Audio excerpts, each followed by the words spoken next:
বিজ্ঞানী ঘেঁটে না দিলে আজ প্রস্তাবটা মহারাজের থেকে ঠিক অনুমোদন করিয়ে নিতাম। কাল গোপাল এসে ঠিক ঘেঁটে দেবে। আর গোপাল বললেই মহারাজ চলে যাবেন। আমাদের উদ্দেশ্য সফল হবে না। মন্ত্রীমশাই, আপনার পরিকল্পনা সফল হলো না। আচ্ছা, পণ্ডিত গেল কোথায়? এই তো আমি এখানে। আমি একটা কথা নিজের কানে শুনে এসেছি মন্ত্রী মশাই, যেটা শুনলে আপনি আনন্দে অস্থির হয়ে উঠবেন। কথাটা গোপালকে নিয়ে। বলো বলো, কি কথা? দেখো, সেই কথা শুনে যদি বুকের মারাত্মক ব্যথা সেরে যায়, এর চেয়ে ভালো আর কিছু হয় না। কেন মন্ত্রীমশাই, আমার ঔষধে আপনার বুকের ব্যথা নিরাময় হয়নি? এই ব্যথা ওষুধে যাবার নয় রাজবৈদ্য, এই টনটনে ব্যথার নিরাময় হবে শুধু একজনের প্রস্থানে। তাহলে তো ভীষণ চিন্তার কথা।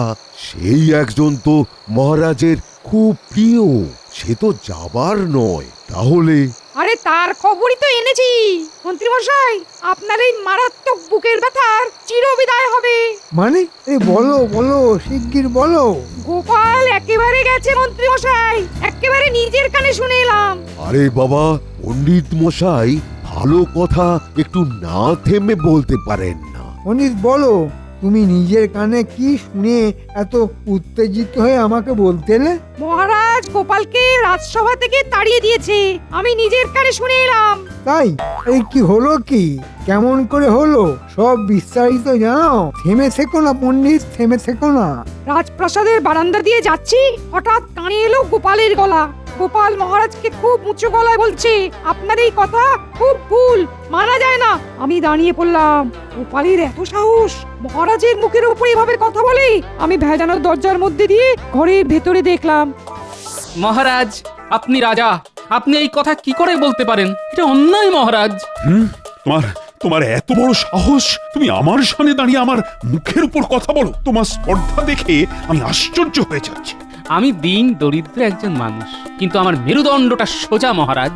গোপাল, শোনো শোনো, তুমি আমার খুব প্রিয় বলে তুমি আমাকে এইভাবে কথা বলতে পারো না। তোমার এই অপরাধের জন্য তোমাকে আমি কঠিন শাস্তি দিতে পারতাম, কারাগারে নিক্ষেপ করতে পারতাম, কিন্তু সেটা করছি না।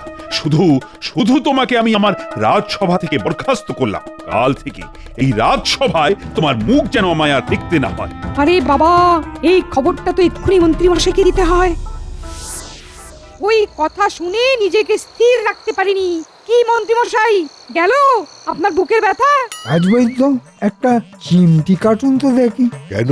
আরে, আমি দিয়ে আছি না ঘুমিয়ে স্বপ্ন দেখছি, সেটা জানতে হবে তো, তাই বলছি। এত ভালো খবর তো আসে না। না না মন্ত্রী মশাই, আপনি স্বপ্ন দেখছেন না, সুন্দর বাস্তবের মাটিতে দাঁড়িয়ে আছেন। কি নিয়ে লাগলো সেটা তো জানা গেল না। না, এ তো জানা যায়নি। কাল রাজসভায় জেনে নেবেন মন্ত্রী মশাই। মন্ত্রীমশাই এত সুসংবাদ পেলেন, এবার তো গিন্নিমার হাতের রান্না খাওয়াতে হবে। ভোজ কবে খাওয়াবেন? আসছে রবিবার মধ্যাহ্ন ভোজনের আমন্ত্রণ রইল। কেমন, ঠিক আছে? ঠিক ঠিক আছে, আছে। ঠিক আছে।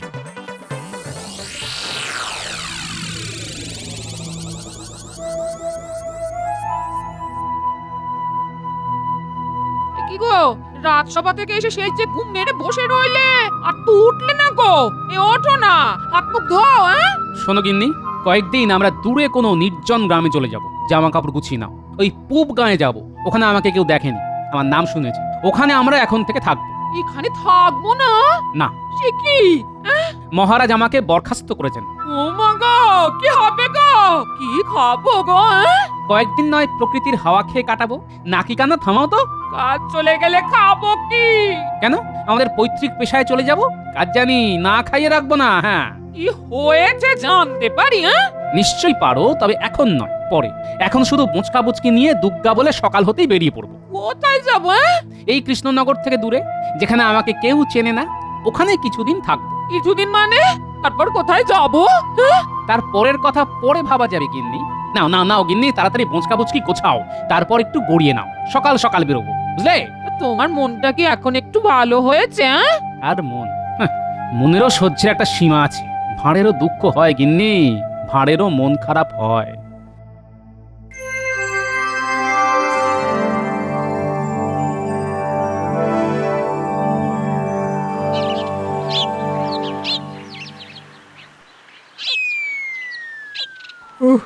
কি ভালো লাগছে, হ্যাঁ? এবার নাটক করে গোপালের অনুপস্থিতির কারণটা জানতে হবে। মহারাজ, সভা শুরু হয়ে গেল, গোপাল এখনো এলো না। ও আর আসবে না, ওকে আমি বরখাস্ত করেছি। সে কি মহারাজ? কেন? আপনার এত কাছের মানুষ, আপনি এত ভালোবাসতেন। আরে রাজসভার কাজটা শুরু করো। আমাদের কি যেন বিষয় নিয়ে কথা হচ্ছিল কাল। ওই মাঠের ধারে অবাঞ্ছিত আস্তানা নিয়ে মহারাজ। ওই অবাঞ্ছিত আস্তানাগুলো আমাদের পরিষ্কার করতে হবে। এ সম্পর্কে আমি পরে সিদ্ধান্ত নেব। এ নিয়ে এই মুহূর্তে কোনো আলোচনাই হবে না। বাবা, বেশ ভালো একটা সময় ছিল, পথের কাঁটার গোপালটাও নেই। এই সময় যদি পরিষ্কার করার বরাতটা পেয়ে যেতাম, তাহলে বছরের শেষে কিছু উপরি হাতে আসতো। আচ্ছা, যদি আর কিছু আলোচনা না থাকে তবে আজকের মতো সভা মুলতুবি। আমি এখন বিশ্রাম নেব। হ্যাঁ, মহারাজের হলো কি? ব্যাপারটা সুবিধের দেখছি না। তবে কি মহারাজ গোপালের জন্য চিন্তা করছে? আমার আজ মন ভালো নেই, আর মন ভালো না থাকলে কোনো কাজেই যে মন লাগে না। কিছুদিন আমি আর রাজসভায় আসবো না, আর খুব প্রয়োজন না হলে আমাকে আর ডাকবেও না। তাহলে আপনার অবর্তমানে আমি রাজসভার কাজ করি, মানে আমি তো আপনার মন্ত্রী, আর মন্ত্রী মানে মহারাজের ডান হাত। তুমি থামো তো। আমার অবর্তমান মানে আবার কি? আমি প্রাসাদে থাকবো, খুব প্রয়োজনেই আমাকে একমাত্র ডাকবে, বুঝেছো? বুঝেছি মহারাজ, মহারাজের মন আর মর্জি বোঝা ভার। ব্যাপারটা কি বলুন তো মন্ত্রী মশাই? মহারাজের ভাবগতিক ঠিক সুবিধের লাগছে না। মনে হয় কোনো কারণে খুব বিচলিত। বিচলিত হওয়ার কারণ কি গোপাল? ঘুরে ফিরে সেই গোপাল চলে গিয়েও ছায়া রেখে যায়, কিছুতেই যায় না। মন্ত্রীমশাই, বলি কি, একদম চিন্তা করবেন না। প্রথম মহারাজের একটু ওই রকম দুঃখ দুঃখ ভাব থাকবে, তারপর ঠিক হয়ে যাবে। এটা আমার গণনা বলছে। তোমার গণনা? আর কি কি বলছে রাজ্যোতিষী? আমার ব্যাপারে তুমি কিছু আগাম জানাতে পারো? আপনার এখন খুব ভালো সময়, যেখানে হাত দেবেন সেখানেই সোনা ফলবে। কিন্তু সোনা তো ফললো না, মহারাজ তো ধমক দিলেন। আরে আমি তো এই মাত্র গণনা করলাম, ঠিক এই মুহূর্ত থেকে আপনার শুভক্ষণ শুরু হবে। কাল থেকে দেখবেন আপনার ভাগ্য আপনাকে কোথায় নিয়ে যায়, দেখবেন। বলছো? বুকটা খুব হালকা লাগছে। তাহলে কাল থেকে আমার ভাগ্যের তবলা ঠিকঠাক বাজবে বলছো? একদম তালে বাজবে। তেরে কেটে কেটে তা খাস্তা খাস্তা দ্রিমি দ্রিমি দ্রিমি দ্রিম, আসছেই শুভ দিন। শান্তি।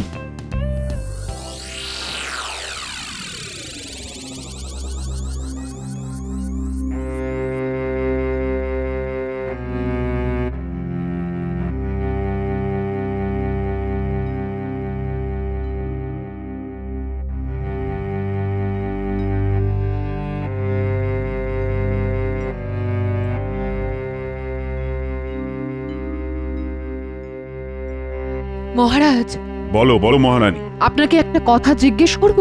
তা এত সংশয় নিয়ে প্রশ্ন করছো কেন? যা জিজ্ঞেস করবে নির্ভয় জিজ্ঞেস করো। গোপালকে কি আপনি আপনার সভা থেকে বহিষ্কার করেছেন? হ্যাঁ, করেছি। কিন্তু কেন মহারাজ? গোপালের অপরাধ? গোপাল আমার সাথে তর্ক করেছে। ঘটনাটা কি আমাকে বলা যাবে মহারাজ? মহারানী, সেদিন রাজসভায় মন্ত্রী একটা প্রস্তাব এনেছে, গোপাল সেদিন ছিল না। মহারাজ, আমাদের রাজ্যের মধ্যে মাঠের ধারে যে অবাঞ্ছিত আস্তানাগুলো বংশ পরম্পরায় রয়েছে, সেগুলোকে ভেঙে ওখানে বেশ সাজানো গোছানো বাজার করলে ভালো হয়। তাতে আমাদের রাজস্ব বাড়বে, রাজকোষে অর্থ আসবে। খুব ভালো প্রস্তাব মহারাজ। তাতে আমাদের রাজ্যের সৌন্দর্য বাড়বে। মন্ত্রী মশাইয়ের প্রস্তাবকে আমি পূর্ণ সমর্থন দিলাম। বিজ্ঞানী, তুমি চুপ কেন? তোমার কি প্রস্তাবটা ভালো লাগেনি? না মহারাজ, প্রস্তাবটা ভালো, তাতে সন্দেহ নেই, কিন্তু একটা কথা আছে মহারাজ। এর মধ্যে তুমি আবার গোপালের মতো কিন্তু খুঁজে পেলে? না না না না না, তুমি বলো বিজ্ঞানী। আর তোমার যেন কোথাও খটকা লাগছে বলে মনে হচ্ছে। মানে যারা ওখানে এতদিন ধরে আছে তারা যাবে কোথায়? মানে তাদের তো পুনর্বাসন দিতে হবে মহারাজ। কেন? ওরা তো নিয়ম বহির্ভূতভাবে আছে। যারা বেআইনিভাবে ঘর করে থাকবে তাদের পুনর্বাসন দেবার কোনো মানে নেই। মন্ত্রীর কথাটা আমার মনে ধরলো, আর আমি মনে মনে ঠিক করে নিলাম যে অস্থায়ী ঘরগুলো ভাঙব। রাতে যখন আমি বিশ্রাম করছি, ঠিক তখন গোপাল এলো।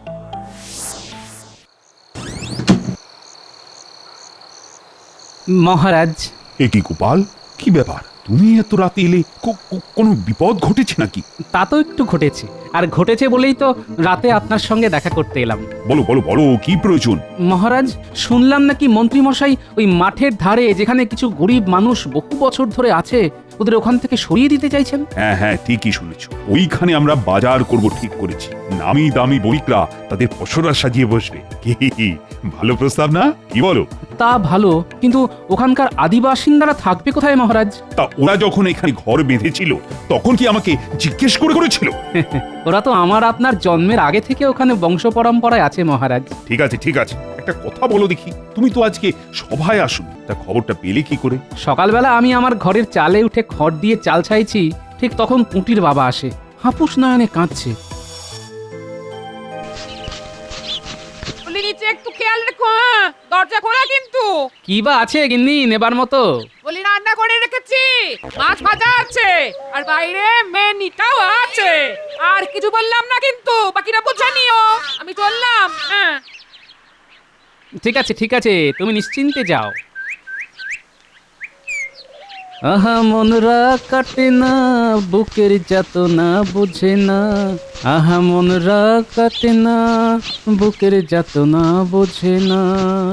আহা মন। গোপাল দাদা, সর্বনাশ হয়ে গেল, আমার সব চলে গেল, মাথা গোজার স্থানটুকু আর থাকবে না। আরে না কেঁদে আমাকে একটু বুঝিয়ে বলো দেখি। মন্ত্রীমশাই নজর পড়েছে আমাদের 7 ঘরের ওপর। আমরা 7 পুরুষ ধরে আছি, মহারাজকে কর দিই, তবু কেন আমাদের ওখান থেকে হাঁটিয়ে দেবে? আরে আরে, তুই অর্ধেক বলে আবার কেঁদে ওঠে। আহা পুরো কথাটা বলো না, না হলে আমি বুঝবো কি করে? গোপাল দাদা, আজ বটা ঘটা এসেছিল রাজমিস্ত্রি নিয়ে। সর্দার রাজমিস্ত্রি এসে মাপজোপ করতে লাগলো। বটা ঘটা বলে আমাদের ঘর মাসখানেকের মধ্যেই ভাঙা হবে। আমরা কোথায় যাবো গোপাল দাদা, বলো আমরা কোথায় যাবো, বলো গোপাল দাদা। আরে আরে কেঁদো না কেঁদো না, আমাকে মহারাজের সাথে কথা বলতে দাও। সন্ধেবেলায় যখন কেউ থাকবে না, আমি মহারাজের সাথে কথা বলবো। আমি ভালো করে বিষয়টা বুঝে নিই আগে। কেঁদো না কেঁদো না, আরে আমি থাকতে তোমাদের কোনো বিপদ হতে দেব না। ওরা কি করবে মহারাজ? ওদের আমি কথা দিয়েছি। কথা দেবার মালিক কি তুমি? না মহারাজ, কথা দেবার মালিক আপনি। আমি শুধু আমার কথাটা আপনার কাছে নিবেদন করলাম। ওদের মাথার উপর ছাদটা বানিয়ে দিন মহারাজ। যারা অবাঞ্ছিত তাদের দায়িত্ব আমার নয়, ওদের মাথা গোজার দায়িত্ব ওদেরকেই নিতে হবে। মহারাজ আপনি রাজা। গোপাল, তোমার মুখ যেন আমার না দেখতে হয়। ঠিক আছে মহারাজ, কাল থেকে আপনার রাজসভায় আসবো না, আপনাকে আমার মুখও দেখাবো না। কিন্তু আমার বিশ্বাস আপনি পরে এই ব্যাপারটা নিয়ে মনে কষ্ট পাবেন মহারাজ। চললাম। আমি সত্যিই খুব ধর্ম সংকটে পড়েছি গোপালকে ওইভাবে বরখাস্ত করে। গোপালের কথাটাও তো আবার ফেলে দেবার নয়, আবার মন্ত্রী যে কথাটা বলেছে সেটাও যে খারাপ বলেছে সেটা বলবো না। কৃষ্ণনগরের সৌন্দর্যের জন্য ওখানটা তো সুসজ্জিত বাজার করাটাও খুব জরুরি। আপনার মন কি বলছে মহারাজ? গোপালকে পুনরায় সভায় আনতে, এবং আমি চাই একটা সুন্দর পরিসমাপ্তি। তাহলে লোক পাঠিয়ে গোপালকে বলুন কাল থেকে রাজসভায় আসতে। পেয়াদা পাঠিয়েছিলাম, তারা এসে খবর দিয়েছে যে ঘরে তালা দেওয়া, গোপালকে নাকি কোথাও পাওয়া যাচ্ছে না। যে ধরা দিতে চায় না তাকে ধরবো কি করে বলো তো? তবে আমার বিশ্বাস গোপাল এমন কোনো এক জায়গায় গেছে যেখানে গোপালকে কেউ চেনে না। সম্পূর্ণ অজানা অচেনা জায়গায় গোপাল নিজেকে আত্মগোপন করে রেখেছে। মহারাজ, একটা উপায় আছে, গোপালকে বুদ্ধি দিয়ে ফিরিয়ে আনতে হবে। এমন কিছু করতে হবে যার সমাধান গোপাল ছাড়া আর কেউ করতে পারবে না। আচ্ছা, এমন কোনো উপায় কি আছে মহারানী, যাতে করে গোপালকে আবার ফিরে পেতে পারি? আছে মহারাজ, আছে।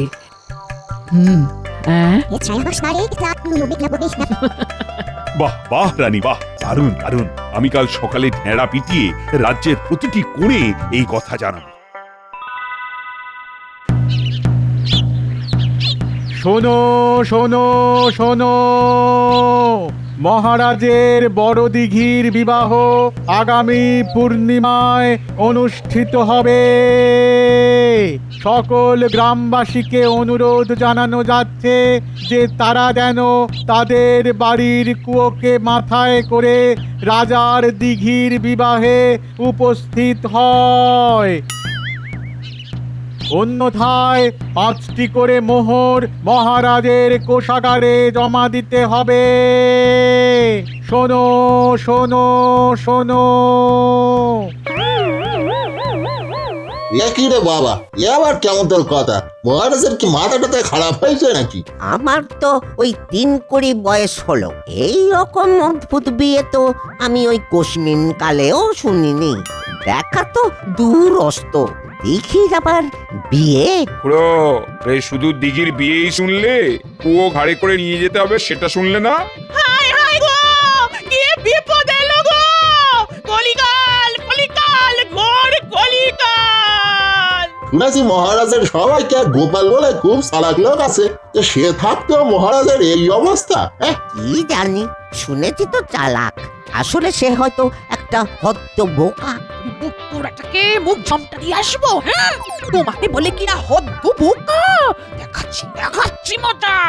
না গিন্নি, একদম না, তাহলে সব গলে হরিবোল হয়ে যাবে। শুনতে দাও, আসলে সবটাই আমাকে খোঁজার জন্য, বুঝেছো?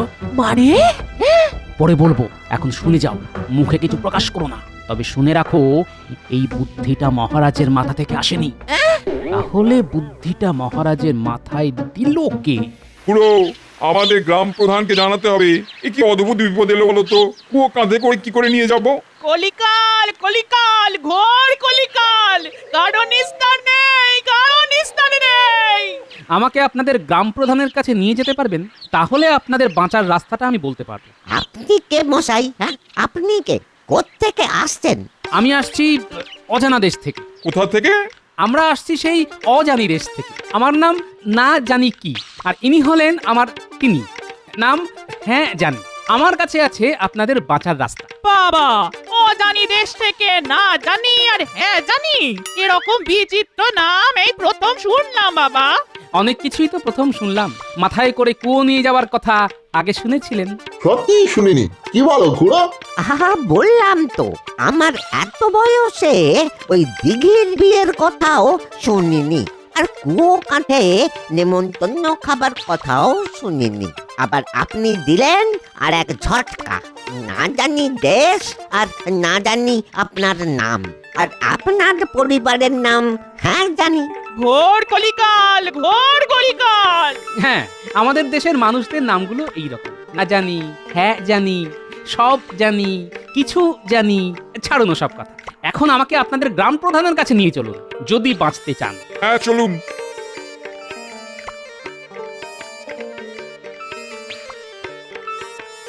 মহারাজের ঢেঁড়া শুনে মাথাটা কেমন ঘুরতে শুরু করেছে। কুয়ো কাঁধে করে দিঘির বিয়ে খেতে যাবার মতো অসম্ভব কথা মহারাজের মাথায় এলো কি করে? আপনার সাথে এই ব্যাপারে কথা আছে গ্রাম প্রধান। আপনি কে? আপনাকে তো এই গ্রামে আগে দেখিনি। আমি অনেক দূর থেকে আসছি, সেই 3 নয়ের মাঠ পেরিয়ে 3-10 রাজ্যের অজানি দেশ থেকে। আমার নাম না জানি কি, আর ইনি হলেন আমার পরিবার, নাম হ্যাঁ জানি। আমি এসেছি আপনাদের এই ভয়ঙ্কর সমস্যা থেকে উদ্ধার করতে। মানে মহারাজের দিঘির বিয়ে?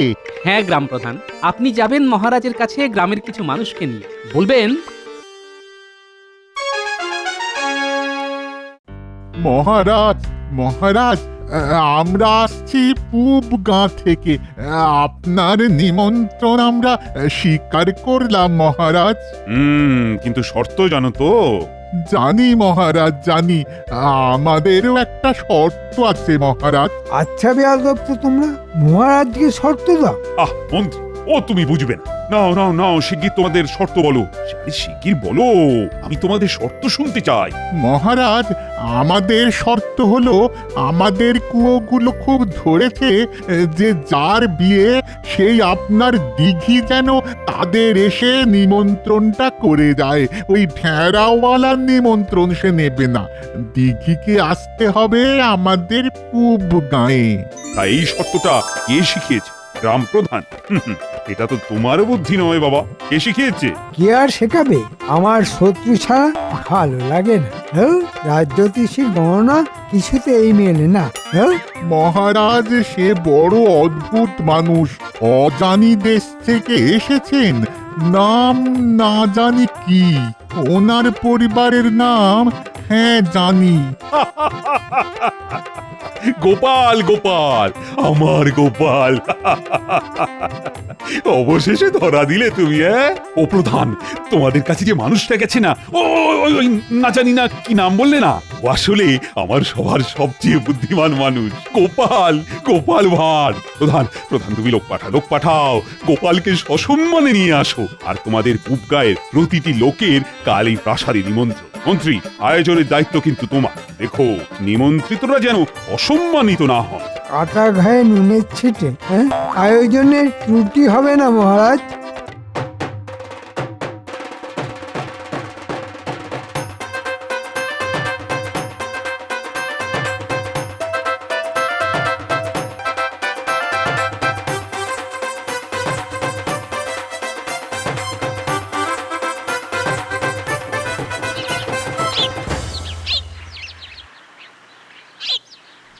এসো এসো গোপাল এসো, তোমাকে হারানোর ব্যথা যে কি সেটা আমি হাড়ে হাড়ে বুঝেছি।